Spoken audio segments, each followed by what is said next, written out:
Pues a nivel musical, hay música techno, por un lado. Te toca. Y mola mogollón.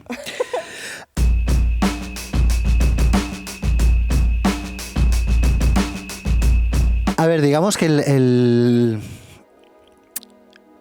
la obra plantea, o sea, de lo que habla la obra en realidad es de la salvación a raíz del arte. En este caso, a raíz de la música y más concretamente a raíz de la música electrónica.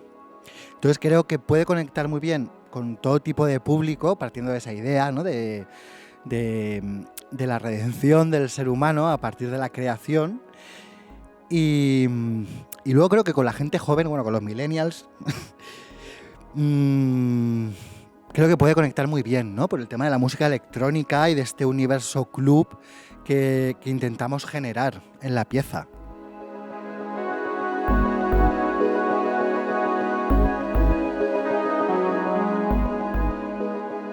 Yo creo que cualquier propuesta que no sea convencional, es decir, que no estés jugando con una narrativa convencional que es la que el público reconoce, que es una historia lineal con un planteamiento, un nudo y un desenlace. Siempre que entras en este soporte de narración va a implicar en el espectador un esfuerzo extra. Yo espero que el espectador de teatro, o por lo menos una parte, esté ya acostumbrado a que cuando va a haber teatro va a haber una propuesta de desencriptado. Bueno, que es algo diferente, que sí, que va a tener que hacer un esfuerzo gozoso de intentar entender desde otro lugar.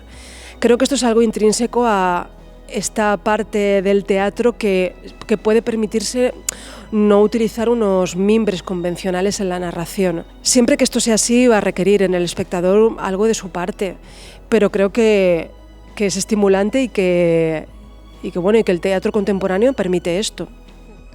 Sí, y luego los personajes son muy cañeros. El carácter de los personajes creo que es algo que puede atrapar también mucho al espectador. Y toda esta información que se da, pero sí están hablando de esto. No. Es un poco esto. Sí, la cosa del thriller, ¿no? De qué está pasando, creo que puede enganchar mucho al espectador. Este tema de ¿es esto? ¿No es esto? Ahí creo que sí, que la gente se va a quedar, esperemos,